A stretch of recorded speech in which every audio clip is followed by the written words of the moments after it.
Alright, we're going to talk Batman v Superman, but as with all my videos from now on, there will be spoilers in this video. If you haven't seen the movie, go see the movie. Go see the movie, so it's not spoiled for you. So let me start off the bat and tell you guys, first and foremost, Superman dies in this movie. He dies in this movie. That's a major spoiler, and it's very important because some people took the death of Superman as a very big downer, especially Superman fans. And I think some of the negative reviews we're getting is because Superman died in this movie. And some of them walked out of the cinema before they knew that Superman actually started to revive. This movie was much more of a serious movie than some people expected.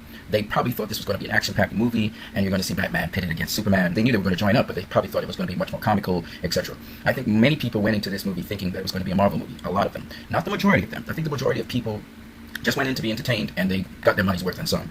But for some of the other people who had a rigid opinion of how superheroes are supposed to be, and that may have been tainted by so many Marvel movies that came out last year and the years before, and a number of Marvel movies came out between the time of Man of Steel to now. For those people who are like me, who enjoy realism, I think they would really have enjoyed this film with all the plot twists and plot turns, and the fact that it was much more mature, and it dealt with topics and themes in a manner that felt like you were grounded in reality. It also recalled for you to think a lot, so I thought that this movie was very, very good. Everything I wanted in a movie I got, okay? So I'm completely satisfied. And I think a lot of other people, a significant portion of them, thinks like how I do. But then you have another significant portion of people who thought that some parts of the movie were bad for them, and some parts of the movie were good for them. Like some of them felt that the movie was a little confusing, and some of them felt that the movie took a long time to get to the fights because they were more roped into the physical fights, not the philosophical wars that were going on, but more of the physical fights. And another set of people thought the movie was a little too heady for them. So you had all of these different people. Of course, coming down to the end, a lot of people enjoyed the movie because of the ending, how everything came about. So most people thought that the ending was actually quite what they wanted in a movie, so they were fine with it. So those are the sets of people that actually liked the movie. Then the people who hated the movie, from what I see, most of them hated the movie because of things that they hoped and expected to see. And, you know, some people just didn't like the fact that Batman was killing people, even though he's done it in every single Batman movie to this point. It's just that the way how Batman behaved in this movie, the viciousness, the brutality of Batman, the savageness of Batman, turned them off. And then some other people, they came with their families and children, expecting this to be somehow a family movie, not seeing the extensive violence in the trailers. Somehow they thought this was going to be, fun time, and their children were traumatized, and they had to leave the cinema because it was just too violent. So you had all of these different people who came to see the movie, and they didn't prep their children, and they decided, oh, my 6-year-old can go. Okay, your 6-year-old can go, and then your 6-year-old starts to cry in the cinema. That's on you. This is not Marvel. This is Warner Brothers, and Warner Brothers has a history and a track record of having edgy, very violent, very raw movies. Okay, this movie is very raw. It's a PG-13, but you gotta understand this is really a rated R movie. Okay, that has been trimmed down and somewhat dumbed down for audiences. But really and truly, this is not a movie for children to go see. You should not bring your children to see this movie. And if you're bringing your children to see this movie, you need to have a good talk with them afterwards. And I'm talking about kids 8 years old and under. You need to go and talk with them afterwards because some of the stuff in this movie is traumatizing for a child. I'm telling you now. Okay, you don't go into this movie.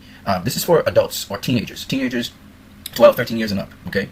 And not really for kids under that age. Okay, this is not a Marvel movie. You guys have to understand that. I keep on emphasizing this point. So the more I look at people, they talk about plot holes and all of these things, but it's really they're trying to rationalize the brutality in this movie and also the adult themes in this movie. Okay, I just wanted to cover that. Like I said, this is a spoiler-filled discussion. Okay, now because of that, we had a lot of negative lashback on this movie because, again, the critics are used to Marvel. The critics are bought out by Disney and Marvel. We know that. We can see the tone. What's broadcast about this movie is always negativity about this movie in the media. And it's because the people who are in the media, not all of them, mind you, not all of them, okay? Some of them will give this movie a fair shake. I've seen people rating this movie 6.5 and above in certain media circles, and I think that's reasonable. But the kind of way how the critics are trying to attack this movie as if it's failing, is so far from the truth. It's not funny. And to me, it's such a desperate attempt by people who hate this movie to see it fail.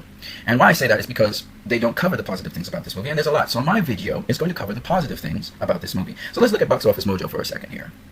And here are a number of reasons why Warner Brothers will never stop making their movies. This movie is now ranked number 8 domestically in all-time grosses for Warner Brothers. It's right now at the position of 8. Man of Steel didn't have that position. Okay? Man of Steel at most was at the level of, I think it was 10 or 11, highest grossing. Okay? Now, that means that Batman v Superman has domestically grossed more than all of the other Warner Brothers Batman films except for Dark Knight and Dark Knight Rises. There are no other comic book movies that have done better in Warner Brothers than Batman v Superman other than Dark Knight and Dark Knight Rises. Not even Batman Begins. So there's no way in hell Warner Brothers is not going to continue with Zack Snyder. And these are based on facts. But let's just look at how many movies this movie has done better than in overall international gross. When we're talking comic book movies now, currently Batman v Superman: Dawn of Justice has raked in $296,613,621 domestically. But internationally, over the weekend, it raked in $784,313,621. And these are facts. These are not estimates. These are facts. And this is as of April 10th. Let's see the movies it has surpassed so far. And it's not done, right? We know it's going to make over $300 million domestically, and worldwide, we know it's going to cross the $800 million worldwide. We know that's going to happen within this week, right? Let's just move on from that. Well, obviously, Warner Brothers has made their money back and some, and they're absolutely delighted with what's happening, and they're just looking to see how much further it will go. By the way, all these negative reviews talking about, oh, because it's Batman and it's Superman, it should do better, is the dumbest thing I've ever heard. First of all, in terms of Superman films, this Batman v Superman film, and this is a Superman film, this is a sequel to Man of Steel, has done better than any Superman film in the history of Warner Brothers. Okay? In terms of Batman films, there are only 2 Batman films that have done better than this film in the history of Warner Brothers. 2. And remember, this film has not finished raking in cash. That's all I got to say on that. So we'll see. Let's compare. Now you see it's $784 million, $313,621. It's done better than Man of Steel, okay, by a sizable portion. It's done better than Batman by a huge margin. You can see the worldwide gross here, and you can see the domestic gross here. Batman Begins, it did better than Batman Begins. That's what people don't know. Batman Begins, with a budget of $150 million, only made $374 million. Superman Returns started off with $270 million as its budget. Okay, that's more than Batman v Superman.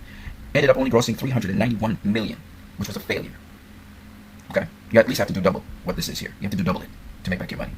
Batman Forever did better than Batman Forever. The Matrix, it did better than The Matrix, because The Matrix had a lower budget, to be honest with you, okay? But still, it did better than The Matrix, worldwide grossing. Batman Returns, this is Michael Keaton's Batman, right? Now, in terms of films from Walt Disney, okay, and we see some of the great films from Walt Disney, the really big earners, like Star Wars: The Force Awakens, that wrote in some, that was like a heavyweight, okay? Marvel's The Avengers did excellently. Avengers: Age of Ultron, which is, now remember, Avengers is like the Justice League. We haven't reached the Justice League yet, so you shouldn't really compare this movie to Star Wars: The Force Awakens, which is a extension of an extensive amount of Star Wars films. Marvel's The Avengers is a combination of the Avengers. Batman v Superman is not a combination of the Justice League, it's a precursor to it, okay? Batman v Superman is a Superman sequel. It's kind of like Captain America: The Winter Soldier, or Iron Man 2, okay? So you really shouldn't compare it to this. You shouldn't compare it to Avengers: Age of Ultron, all right? You can compare it to Iron Man 3 and so on, okay? So let's look at all of these films and what films it did better than. Well, it did better than Guardians of the Galaxy so far, and this is just fact, okay? It's done better. It has a higher gross than Guardians of the Galaxy. It's done better than Thor: The Dark World, which it's done better than Thor. It's done better than Captain America: The Winter Soldier, which is a sequel to Captain America: The First Avenger. Now, everybody loved this movie, but look at that. It's done better than Captain America: The First Avenger. Again, look how small the gross is. Look how much Man of Steel made. It's done better than Ant-Man. All right, let's look at 20th Century Fox's Marvel films, right? Of course, again, Star Wars is a big franchise, right? Big franchise. Built a long time ago. This DC universe is just started off of Man of Steel. It's been in its 2nd film in the franchise. This is the 2nd film in the franchise. Now I want you to see all of the big earning movies for 20th Century Fox, of which Deadpool is one. It's done better than Deadpool. Deadpool started before it. It's rated a lot domestically so far. But believe it or not, this film is doing better, grossing better than Deadpool. Okay? And Deadpool started with a small budget. Just remember that, right? So its returns are pretty big. Really pretty big for the small little budget that it made. But that's not the point. The point is, it's doing better gross overall, which means more people are going to buy it than Deadpool. X-Men: The Last Stand, it's doing better than them. It's important to remember. It's doing better than X-Men: Days of Future Past, and that was a pretty good film, right? It made $747 million, and it had a $200 million budget, just $50 million short of what Batman v Superman had. It's doing better than that. It's doing better than X-Men 2, X2, X-Men United. Okay? That was a pretty awesome film. I like that film. It's doing better than that. It's doing better than X-Men Origins Wolverine, but people thought that was a crappy film. It's doing better than X-Men. It's doing better than Fantastic Four. You remember Fantastic Four? The original Fantastic Four in 2005? It's doing better than that. It's doing better than X-Men First Class. Guess what? It's doing better than the Wolverine. And when you think about it, X-Men First Class and X-Men this and X-Men that, it's still a teen movie, right? Batman v Superman is not a teen movie. It's actually a sequel to Superman. It's done better than almost every single comic book, single character sequel, except for The Dark Knight Rises. The Dark Knight. Iron Man. I think Iron Man 1 and 2, I think. All right? Or Iron Man 3 or something like that, right? And I think the other one is Spider-Man. Other than that, it's done better than every single other comic book movie sequel. Let's go on. Then Fantastic Four, The Rise of the Silver Surfer. And by the way, look, they had a budget of $130 million. They only made $289 million. Okay? Think about that now. It did better than Fantastic Four that just came out recently. Well, this one was a flop because if you double this and you look at this, they didn't even make back their money on this. And this I heard was a pretty good movie, actually. But it completely flopped, as you can see. It completely flopped, which was sad. It did better than the Incredible Hulk. It did better than the Hulk. It did better than the Amazing Spider-Man. Okay, the Amazing Spider-Man.